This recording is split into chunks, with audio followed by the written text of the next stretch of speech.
Hi, I'm Molly and I'm a young ambassador for the Brain Tumour charity. Today I'm joined by Selina who is a clinical neuropsychologist at Salford Royal Hospital, and we're going to ask some questions today about general wellbeing tips.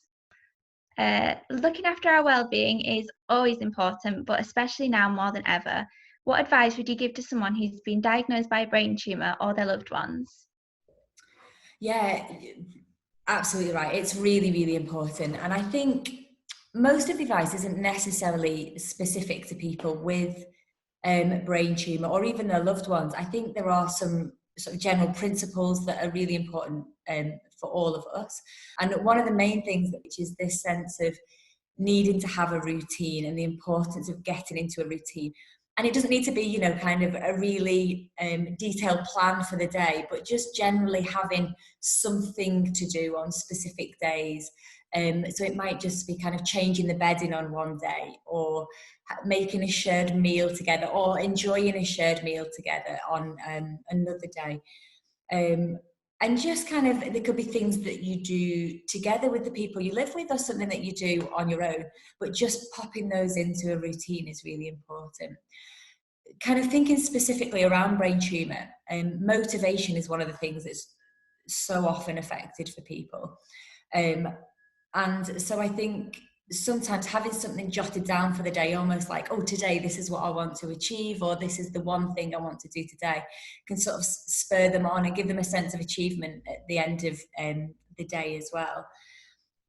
Some general lifestyle things is also really useful. So just getting into a bit of a pattern with your sleep. I think at the moment, it's probably a bit easier just to kind of roll out of bed a bit later and think, oh, I'll not get out of my PJs today. Or so I think there's something about that routine of the morning of kind of getting up, getting dressed, getting your teeth cleaned for your breakfast, all of that kind of stuff that it just kind of keeps you on a bit of a rhythm.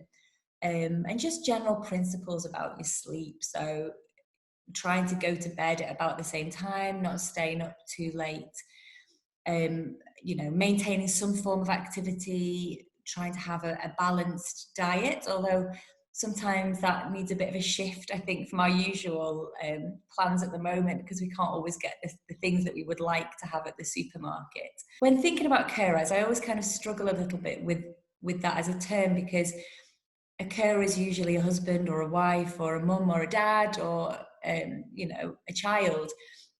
And I think it's really important that they also make some time for themselves if possible, and giving themselves permission to do that. I know, speaking to somebody earlier this week, they were just saying the importance of being in touch with other carers as well, by a WhatsApp group or however it might be that they previously stayed in touch.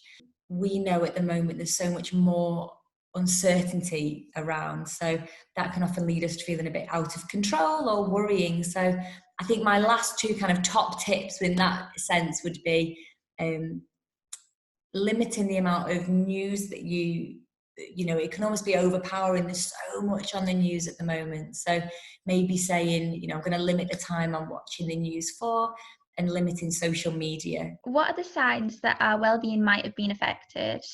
Sometimes this can feel a bit individual.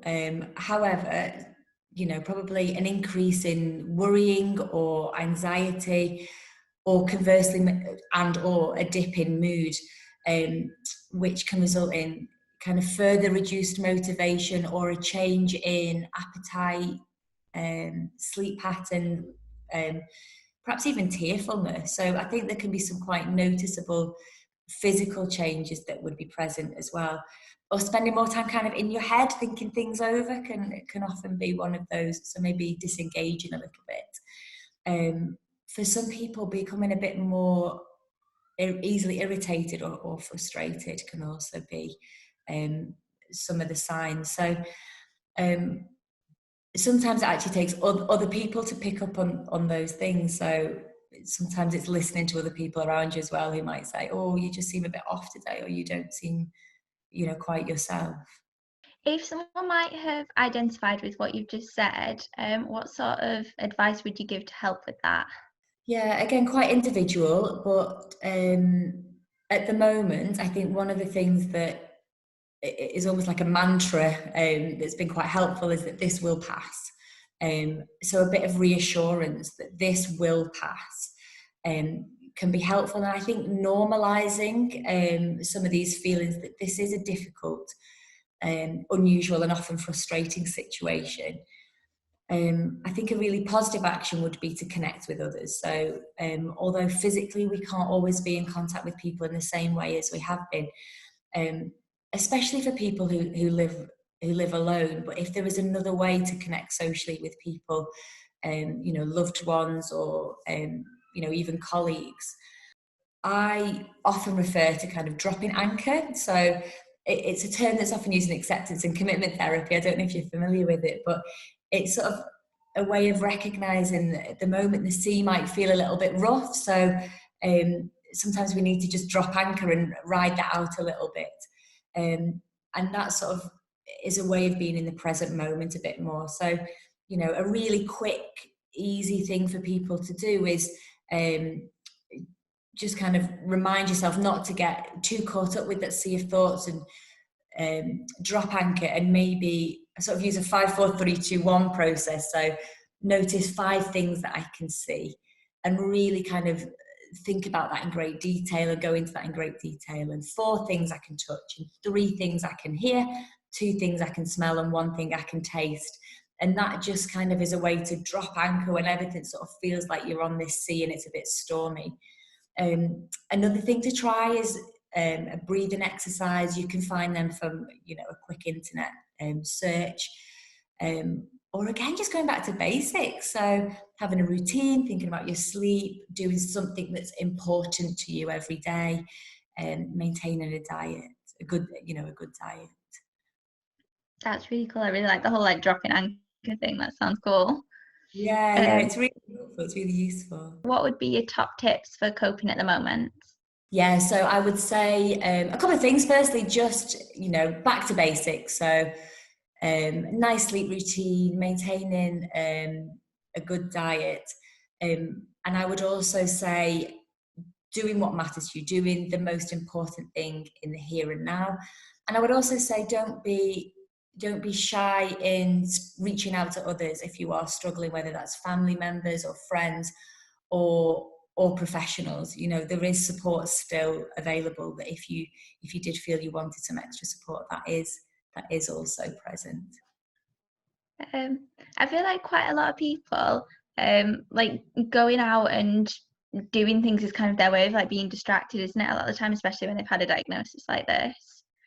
So do you think it can be a bit harder when they're kind of stuck at home and they're just kind of stuck with everything? Yeah, absolutely. It can be a lot harder. And I think that it's an easy comparison to make when you also hear about other people kind of going out and doing those things, and that can feel particularly difficult. Which is why sometimes kind of saying, well, what is there in my environment, or even closing in more than that and saying, right here, right now, what is there here for me, can be a way of saying, well, those things, maybe I will go back to doing those things at another point, or maybe actually for me, my what brings my life value is more in the here and now, and is more kind of imminent for me. And that's a really nice positive thing to connect to as well. Kind of conversely, I've spoken to a few people who've said that sometimes a tumour diagnosis has helped them to reevaluate that a little bit. So rather than being out and doing and being busy so much, it's actually helped them to really think about, well, what does give my life the most meaning? And sometimes that's more about a way of being, or the person that you are and the person you want to be with other people, which doesn't always mean going out for a run outside, or it can be something a lot more meaningful for that person. Great. So thank you so much for talking to us today, Selina. Yeah, no problem. It's been lovely. Thank you so much for your time, Molly.